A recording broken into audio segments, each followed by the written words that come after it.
Good morning, Trinidad and Tobago. Welcome to PSA TV. This is the Wake Up Call segment. I'm Abdullah Williams. Joining us this morning via telephone is the MSJ leader, Mr. David Abdullah. Good morning, sir. Morning, Abdullah, and morning to all of your viewers, listeners on PSA TV. How are you? How are you doing? I know we've been trying to get in touch with you for quite a while now. Well, I'm all right, thanks. Being, busy, doing many things, different things. Yes, I know there's quite a lot of questions persons would like to get answers, just hear your response to. So my first question to you is about the trade movement, whether you see it dying, is it relevant right now in society? Oh, no, the trade union movement is not dying. Of course, it is not as strong as it was when I started out in the union movement many moons ago, 4 decades ago, because at that time, the workforce was smaller, the labor force was smaller, and the number of workers who were members of trade unions was larger, so that the trade union membership as a percentage of the total workforce was much bigger than it is today. And so the social power, the economic power of the unions was greater then than it is now. And that is not only for Trinidad and Tobago, that's a global process that has been taking place with neoliberal policies of austerity and so on, where capital has sought to weaken trade unions, and those in political office serving the interests of big capital have sought to weaken trade unions in order to increase their own wealth and power. And the result of that in the last 25 years is that income and wealth inequality is much greater today than it was 25 years ago. And one of the factors for that has been that unions are not as strong now as they used to be before. And the other factors, technology and other things like that. But more and more all over the world, even those who are big capitalists are recognizing that that inequality is one of the most serious problems, which, if not resolved, the growing inequality, growing gap between rich and poor, if not resolved, can result in developments such as the rise of right-wing politics and neo-fascism and so on, as you've seen in Europe, where you have these extreme right parties, and to some extent, Trump in the United States, extreme right-wing parties, which are also very racist, very xenophobic, and so on.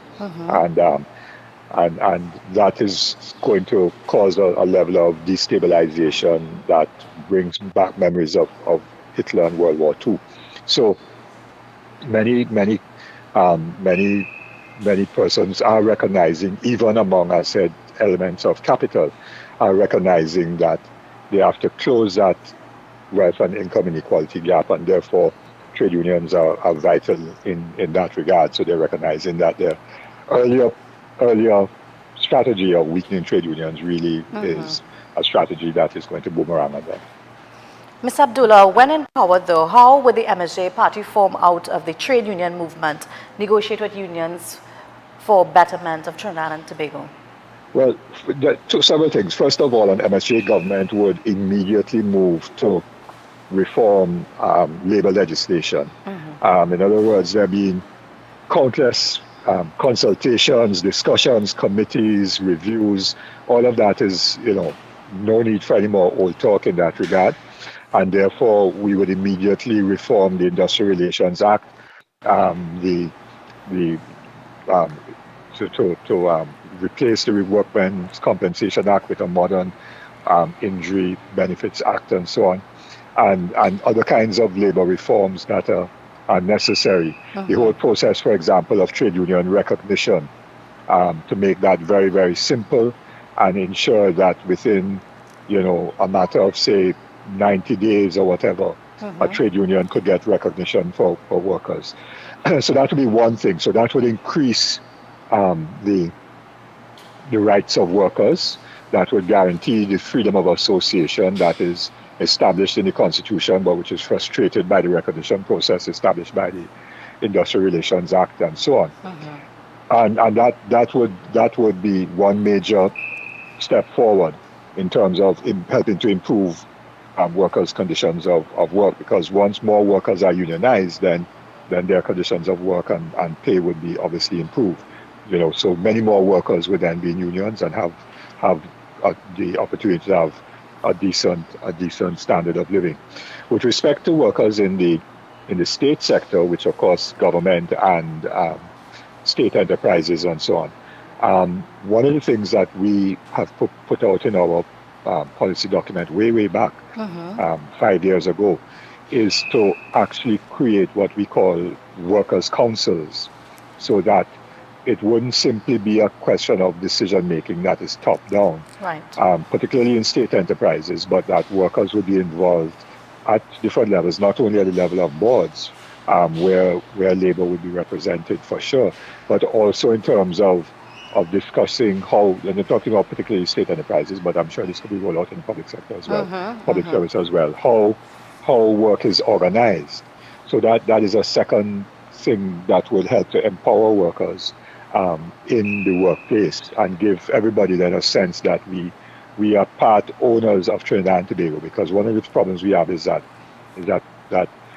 only a few people think that they own this country.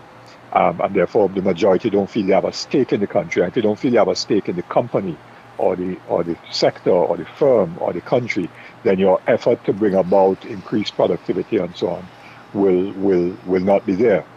So that is a second major thing that we would do. A third thing that we would do, obviously, is to negotiate in good faith, to have the employer, which is formally the CPO, but obviously the CPO gets instructions from Minister of Finance or whoever and so on, to have negotiations in good faith, which has not been happening over the years, and also to have properly completed things like, organizational restructuring, job evaluations, and so on, so that people's jobs could be enriched in the sense that the functions that they do become more enriched, and their level of responsibility increases, and so on. And with that, therefore, can also come increased remuneration. So those are some general policy approaches to how we would deal with it, without trying to make any statement about what would an offer be around the negotiation table, because that is something in the future. Okay, just wanted to switch a little gears with you. You have claimed that the Prime Minister, Dr. Keith Rowley, have attacked you, which he said you are not a politician and you only resigned because you did not want to make hard decisions regarding Petrotrin. What are your response to this, though? All right. Well, firstly, he said I resigned. The only body that I resigned from was the Economic Development Advisory Board, which had absolutely nothing to do with Petrotrin at all. We didn't discuss Petrotrin. It wasn't part of our agenda. And the chairman of the Economic Development Advisory Board was the first to resign. That's Dr. Terence Farrell. I was the second member of the board to resign, because after he resigned, there was no communication from the government about a replacement chairman, about how we would function and so on. So after 2-3 months, became a fast. We weren't meeting. There was no directions and so on. So that became a fast. So I resigned, and following my resignation, several other members resigned. Dr. Ronald Ramkissoon and one or two other persons resigned, and then the Prime Minister announced he was disbanding that board, and nothing has been heard of it since. It just has ceased to function. And all of the work, which was a lot of good work that was being developed in terms of economic diversification, all of that came to naught, came to an end. So that was the only body from which I resigned.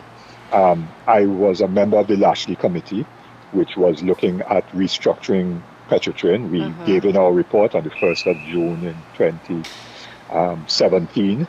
And at the end of that was the end of our committee's work. That when you had in a report, that's the end of the committee. So that work came to an end. In fact, the committee was treated very badly, in my view, by the Prime Minister and the Energy Subcommittee of Cabinet, because we never had a proper meeting with the Energy Subcommittee of Cabinet to discuss our report and to defend our report and to engage the members of the Cabinet and so on the report. That never happened. We were sitting down in the Prime Minister's office lobby waiting for 3 hours. And then at the end of that, two of us just had 10 minutes to meet with the Prime Minister and the Energy Subcommittee of Cabinet. So I didn't resign from that. The work came to an end. I was asked on the 29th of August, 2017, to be a member by the Prime Minister. He called me and asked me to serve on the Petrotrin board, and I informed him the next morning by text message that I was unable to accept the invitation because the way in which the board was being appointed was inconsistent with the recommendations that we had made as a Lashley committee about how the board should be appointed. And I couldn't make a recommendation that the board should be appointed after stakeholder consultation and then turn around a few months afterwards and accept a board appointment that was not done with stakeholder consultation. So that would have been against my principles. So I didn't accept the request to sit as a member of the board. So I never resigned from the Petroleum Board. That is not true. So the Prime Minister is giving a false, fake news, if you wish, on that question. On the issue of my not being a politician, and then he said that Labour should be involved in politics. These are two fundamental questions which the country has to consider, people of the country have to consider. First of all, in terms of Labour not being involved in politics.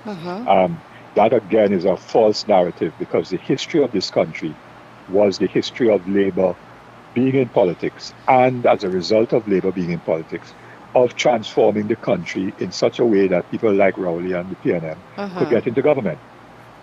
Because it was the Trinidad Working Men's Association, later the Trinidad Labour Party, led by Captain Cipriani. That was the first major political party in the country, was the Trinidad Labour Party. And they fought for major reforms of legislation. Then you had the British Empire Citizens, Home Rule Party, which was led by Butler. So in 1937, June 19th, there was no trade. Butler did not have a trade union. June 19th, 1937 was the British Empire Citizens and Home Rule Party. And there were other political organizations, Trinidad Citizens League, led by Adrian Kohler Rienzi. Then you had the Negro Welfare Cultural and Social Association in the north of Trinidad, led by Elmer Francois, Jim Barrett, Christine King, Bertie Percival, and others. So these were popular movements that were clearly political. They weren't trade unions.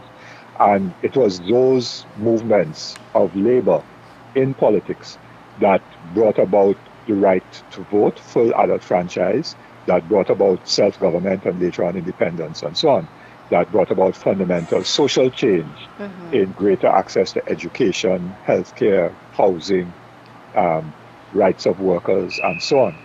And Butler's party contested the 1946 elections. That's 10 years before the PNM, right?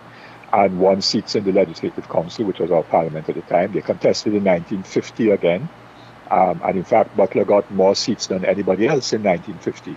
But the British colonial authorities got together and their nominated persons, because we didn't have a Senate and a House, we had one chamber. And you had nominated people like senators are nominated. So the nominated persons who were nominated by the governor joined with some of the elected persons to outnumber Butler's party. And that is why Butler was denied being the chief minister of Trinidad and Tobago in 1950. So that happened. And when the PNM came in 1956, Dr. Williams, he basically said that the country no longer needs people like Butler.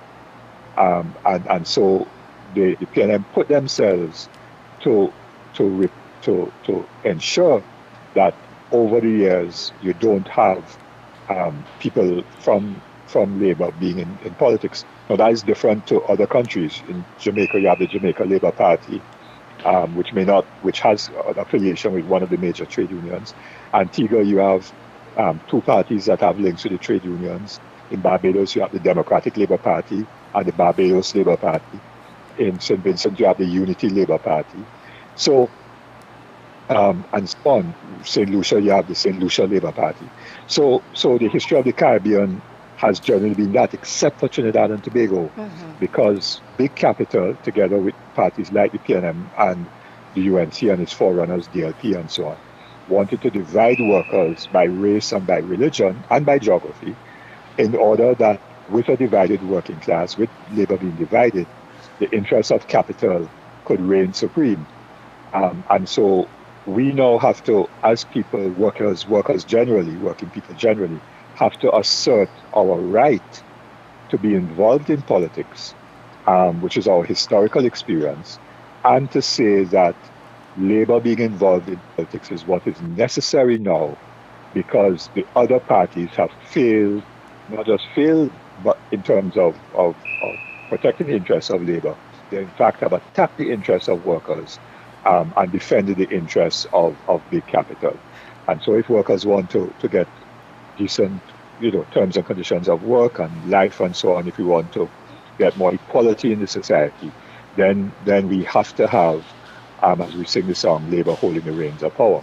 Yes. Now, as to my not being a politician, my response to that is that I am not the kind of politician that is corrupt, like those in the UNC and the PNM. I am not the kind of politician who will abuse state power in the interest and attack the interests of the majority of people, the workers and the poor and so on, like the UNC and the PNM have done. I am not the kind of politician who would seek people's votes and then turn my back on them, like the others, like Dr. Rowley and the others, and so on. So if he says I'm not a politician, I'm not a politician like him, or like the politicians in the PNM, or like the politicians in the UNC. That is true. But I am in politics. I have always been in politics. I was in politics before he was, because I contested the 1976 general elections for the original United Labour Front, which was a Labour party. And I contested the Tunapuna seat, and I was 21 going on 22 in that election campaign. So I was involved in politics long before he was. Mr. But my Abdullah, politics has been consistent in the interest of workers and the majority, not in the interest of the few. Do you think, Mr. Abdullah, that the Prime Minister is threatened by the MSJ, the fact that you all are getting a lot of traction in areas like Point Fortin and those areas and other parts of the country? Yes, he was. Yes, I think so. And in fact, his statements were made in Point Fortin, so I think that was a reason why. And I, as I said in the press conference a few days after he made that statement, I am in his constituency of Degomat in Westmore than he is. I grew up in Carenage and interface with people in Carenage much more than he does.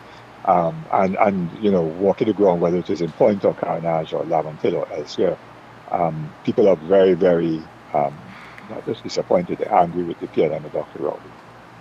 And they recognize that they need change, and they see the MSJ as the vehicle of change. Do you even think that the UNC still have the interests of citizens of this country?